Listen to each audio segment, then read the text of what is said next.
Final day. Final day. We have to clean all this up real quick. But while I got you here, we're going to clean up, get some of this stuff out of the way. So, yeah, I just took a nice hot shower, and that shower, which is not the most great shower in the world, but gets the job done. I feel more alive, more awake. Started hot, ended cold. We have our key here. I'm gonna leave that there. That goes here, not the other streams. What's up, Tyree? Good to see you, dude. So right now the plan is gotta get all these things in this box. Basically the play is get this all packed up and then use whatever time I have left to clean all this as much as possible. I don't know where my roommates are. They might still be here, but I don't know. See, the beautiful thing is the second your mind has shifted from whatever thing you're stressing about, you're probably going to go on a mountain bike ride after. That sounds fire. Or later. That sounds so fire. You should definitely do that. Now, the second you take your eyes off of Christ, you're going to feel a lack of freedom. And the longer you've walked with Christ, the more that's going to be painful. This world offers many quick fixes and dopamine releases and dopamine things. And Christ is ultimately going to be who satisfies you. I wrote this thing for my to-do left in the single season. Write at least 2 hours a day. So James Clear writes 2 hours a day. Schedule an hour of every day. Tell God about it. Break 5:30 on my time mile. I ran a 6:16 last night, so that's very doable. Get financial foundation to at least 5K a month. Do 225 on the bench press. Be able to do 50 push-ups without stopping. Play video games as a responsible reward. Learn to cook my favorite things. Build a video game for Steam. Get newsletter to 50K subscribers. If I could do all this before I get, find a girl and everything, that'd be sweet. Be in a much better place.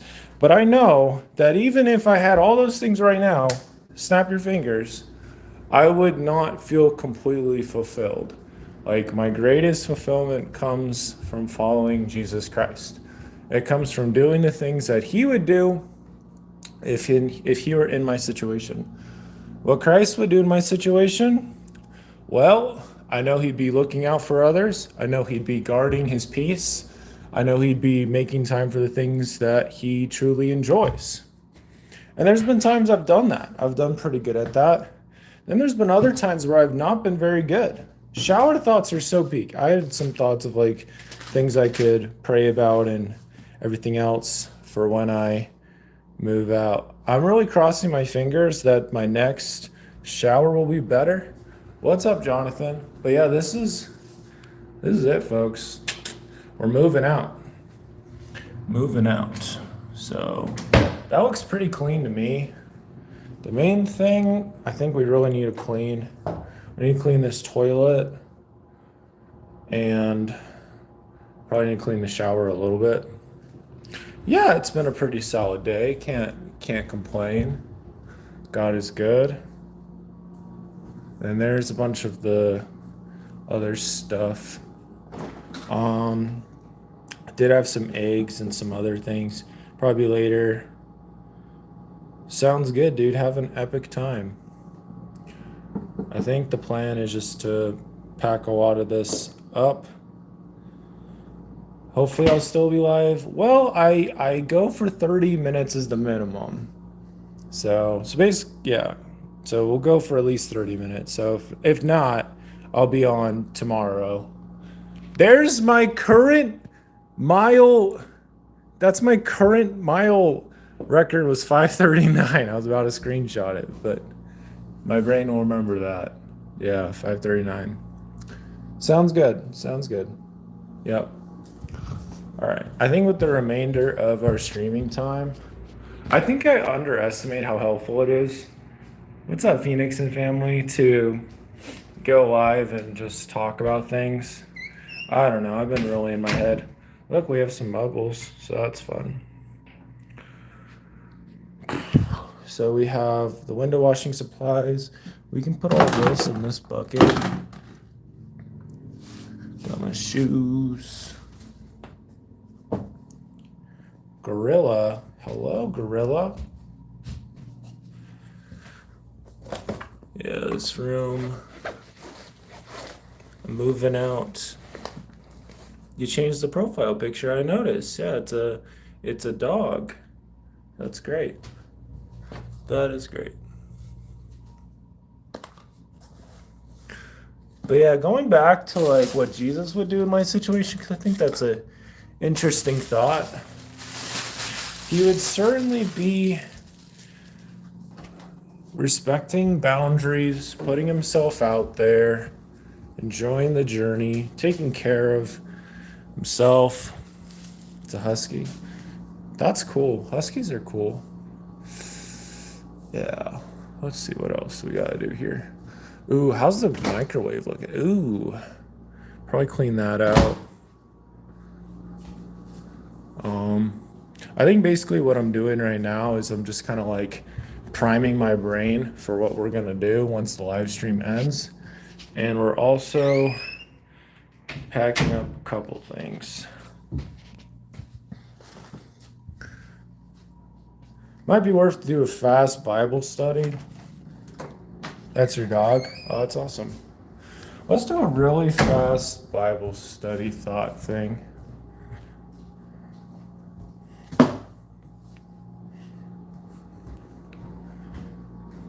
Yeah, the second your focus is on Christ, bro, you are 200% okay.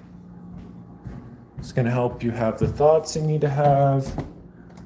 It's going to deliver you. See, I think of the story of Paul with that thorn in the flesh he was praying about, and how the Lord told him, like, my grace is sufficient for you.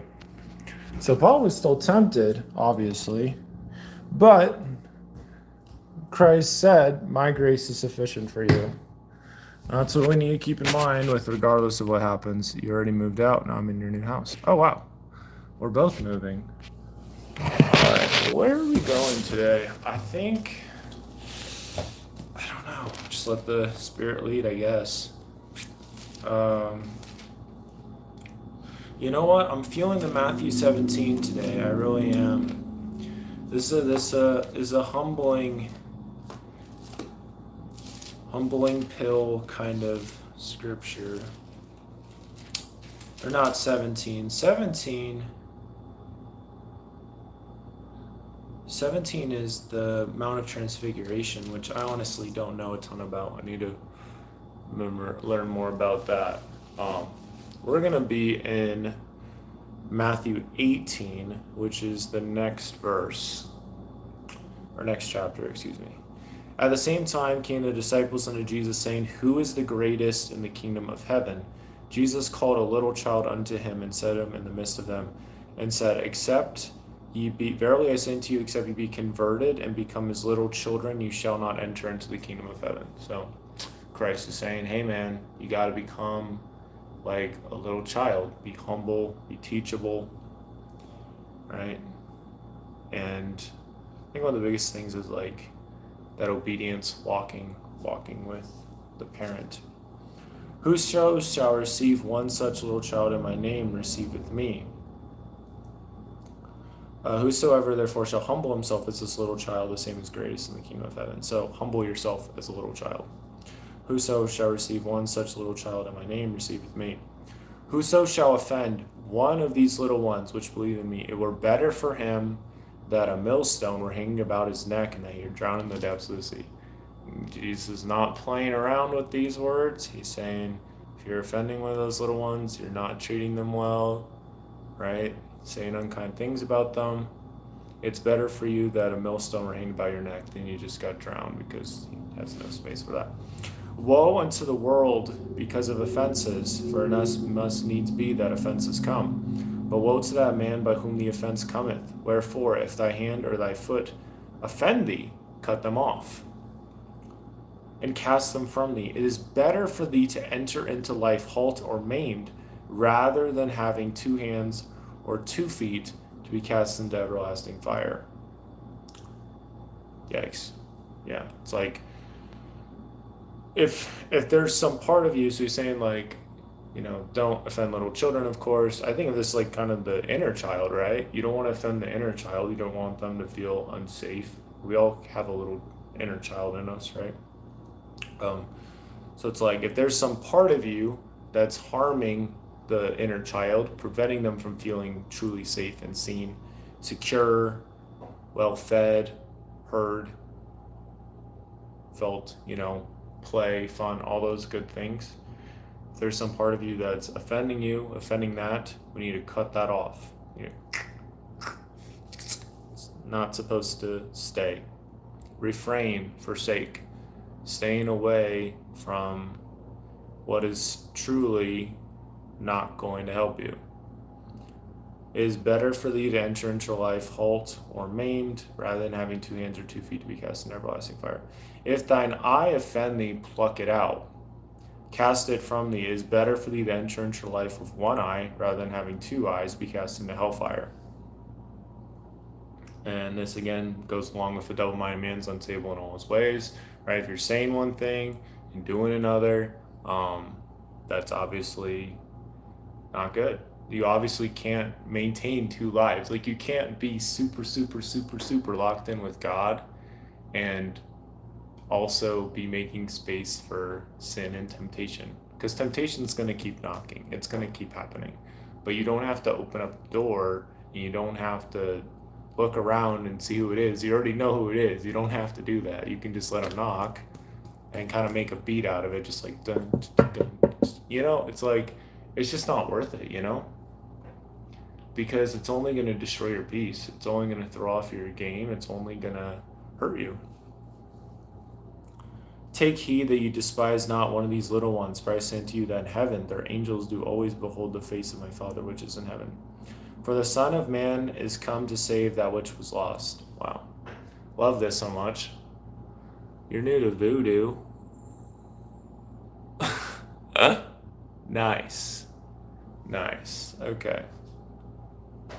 The Son of Man is come to save that which was lost.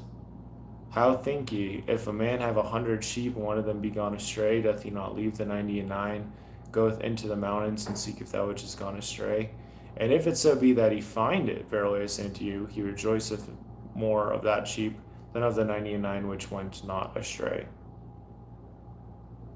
So this goes along with Luke 15, how the Son of Man has come to save that which was lost. Even so, it is not the will of your Father which is in heaven that one of these little ones should perish.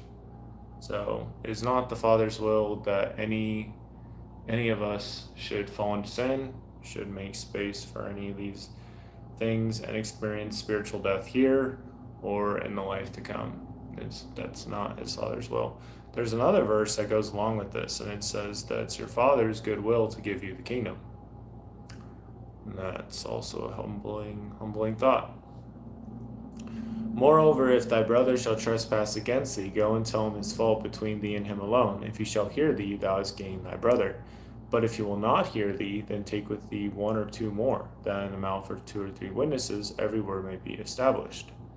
And if he shall neglect to hear them, tell it unto the church. But if he neglect to hear the church, let him be unto thee as a heathen man and a publican. Verily I say unto you, whatsoever ye shall bind on earth shall be bound in heaven. Whatsoever ye shall loose on earth shall be loosed in heaven. Again, we have how everything we do here on earth affects the spiritual realms and all that other stuff. So it's important to be intentional about that. Again, I say unto you that if 2 of you shall agree on earth as touching anything that they shall ask, it shall be done for them of my Father which is in heaven. For 2 or 3 are gathered together in my name, there am I in the midst of them. Then came Peter to him and said, Lord, how oft shall my brother sin against me, and I forgive him, till 7 times? Jesus saith unto him, I say not unto thee, not until 7 times, but until 70 times 7. Therefore is the kingdom of heaven likened unto a certain king, which would take account of his servants. When he had begun to reckon, one of them was brought unto him, which owed him 10,000 talents. But forasmuch as he had not to pay, he didn't have enough money. This guy did not have enough money. But forasmuch as he had not to pay, his Lord commanded him to be sold, his wife, his children, and everything he had, in the payment to be made. So because this guy did not have enough money to pay back the king, he was going to lose his wife, his children, his house, basically everything, literally everything, right? The servant therefore fell down and worshipped him, saying, Lord, have patience with me, I will pay thee all. Then the Lord of the servant was moved with compassion, loosed him, forgave him the debt. So he gets released from this bondage that he's in. It talks about it in Isaiah 5 about not drawing sin with a cart rope. This could be sin. This could be a lot of different things. We all owe God so much. But the guy's like, dude, just like have patience with me. Like I have nothing. Like I will pay you every single penny. I'll pay you every single dollar that I owe you. Every single one of the talents, those 10,000 talents, I'll pay you back. And the Lord's like, wow, he's so moved with the compassion, and he forgives him the debt. But the same servant went out, found one of his fellow servants, which owed him 100 pence. He laid hands on him and took him by the throat, saying, pay me that thou owest. His fellow servant fell down at his feet and besought him, saying, have patience with me, and I will pay thee all. And he would not, but went and cast him into prison till he should pay the debt. So basically this guy gets forgiven this huge debt, and then this other guy owes him 100 pence, which is barely anything. And he literally chokes the guy. And not only does he he's saying like, pay me what you owe me, but he's also choking the guy. So he's causing him a lot of pain. He would not. He went and cast him into prison till he should pay the debt. So when his fellow servants saw what was done, they were very sorry, and came and told unto the Lord all that was done. Then his Lord, after that he called him, said unto him, O thou wicked servant, I forgave thee all that debt, because thou desirest me. Shouldst thou not have had compassion on thy fellow servant, even as I had pity on thee? His Lord was wroth, delivered him to the tempters, till he should pay all that was due unto him. So he gets to talk with the Lord again. The Lord's like, dude, I forgave you the entire thing. You were going to lose your wife, kids, everything you had, and I forgave you of it.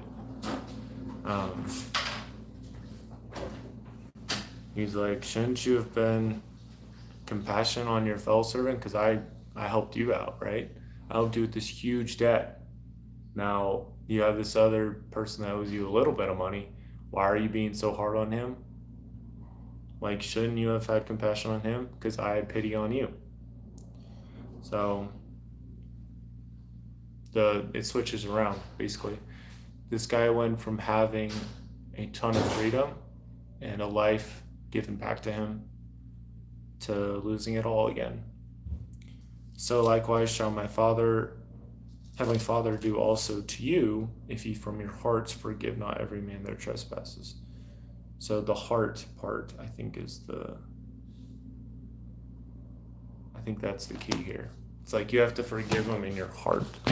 Like you can't just be like, oh, I forgive you, but then not actually forgiving.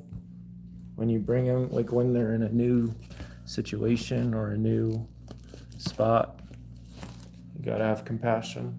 And this very much applies to where I'm going to. It's like I'm gonna need to be compassionate on myself. I'm gonna need to be patient with myself. as we're in this new chapter, I'm going to have to be patient and compassionate and understanding. Because it's true. Like, there's sometimes this debt that I cannot pay, and I do not have the ability to pay it. And when we turn to Christ, right, he's taking care of it. He's been the mediator. He's interceded on our behalf, so we don't have to pay that debt anymore. I think sometimes people are way too hard on themselves, myself included. And it's like, no, you can just take it one day at a time.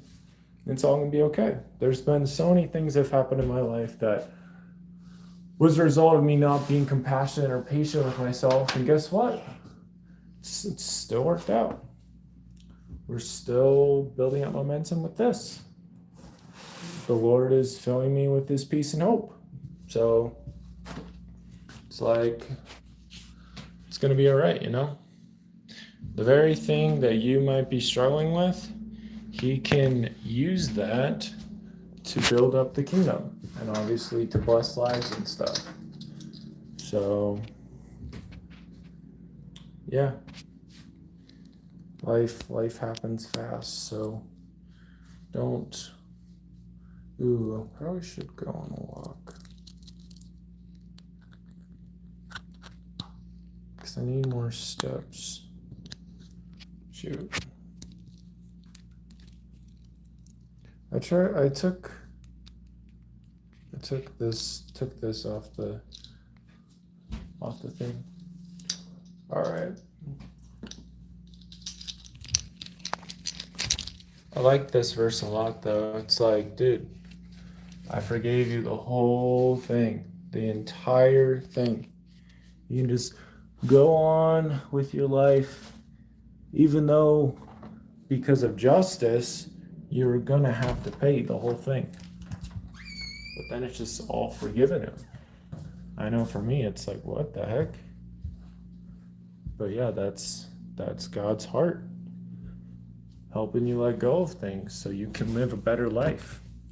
So you don't have to feel stuck and broken all the time. Like, you still have moments where you feel broken, for sure. You don't have to have that be like a reality. I heard this thing in this Instagram short or YouTube short or reel or something like that, and it was just saying, like, it's like you can remember the pain without reliving all of it. See, what's happened is, like, God can bring you to new places, and to have the new, you have to completely forsake the old. That's just how it goes. I don't make the rules. You have to completely forsake the old in order to have the new. If you're not willing to forsake the old, guess what? You might end up in a metaphorical prison of some sort for much longer than you want. Then there's no reason for you to be in it at all. But you're in it, right? So, I don't know. Just think of times financially where I wasn't kind to myself, I wasn't patient with myself, and how it always made things more difficult. When God has always been preparing me for things that are bigger and better. So, anyway. But when you focus on Christ, there's freedom. There's freedom, there's transformation, there's deliverance, there's all those things. I've experienced enough times to tell you, yes, sometimes it might take a lot of effort to do that, to be there, to feel that way, but there's always a way. There's always a way when you're trusting what God can do for you. So, the last of the skee ball. Ooh, that's a 10.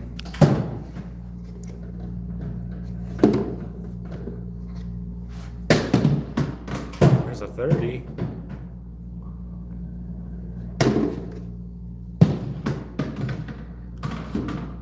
There's another 10.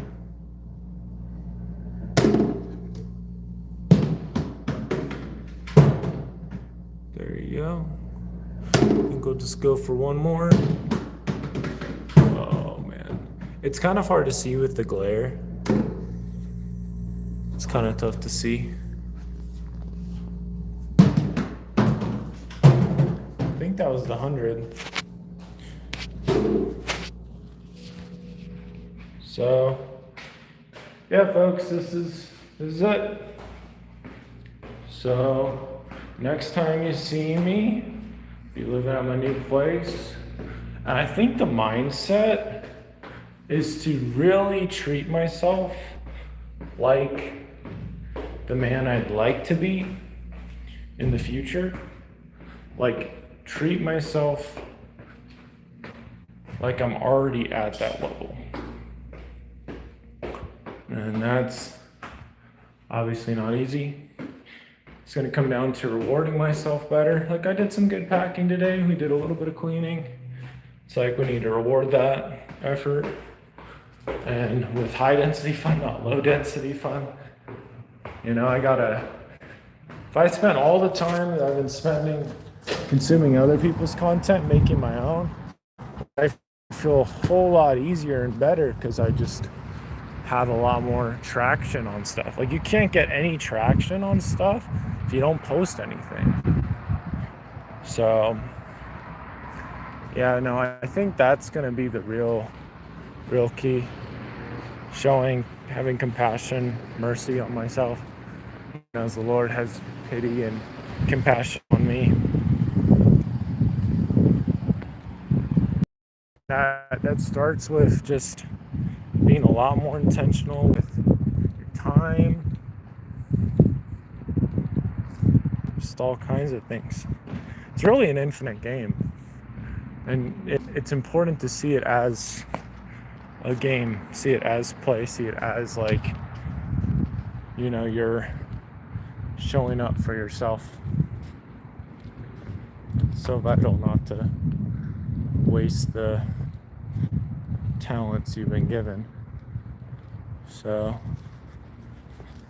but yeah, man, that's that. On, got a good little quick study. Matthew 18 has actually so many good things in it. You got the whosoever humble himself as a little child, you got that. And you also have, you have the part about the guy who forgave the big debt. Huge. You have how the Son of Man came to save that which is lost. Super good. And yeah. And there's no shame. There's no shame in coming to Christ, coming unto Him, talking to Him. Even if it's like you feel really needy or whatever, like, there's no shame in that at all. Just do what you gotta do, So overall, ending on a high note, which is all that really matters at the end of the day. Definitely could have done a lot more good things, right, with the time here, but overall I learned a lot about myself, who I want to become, that person. But yeah, to be up, no matter what, the second you turn to Him, you're free. The second you turn to Him, you're free. He can do so much with whatever you give Him, whether that's time or money or resources. He knows everything that you give up to follow Him. And again, He doesn't want lukewarm disciples. So anything you give up to follow Him always is going to make life a whole lot better. Look at that. Something broke. He can repair what's broken. You really can. I know I've had times where I felt very, very broken, but he's still helping me out on a day-to-day basis. A lot of it, again, is what I was saying before, is just not stressing about stuff he's already taken care of. Focus on him. And then just walk in that freedom every day.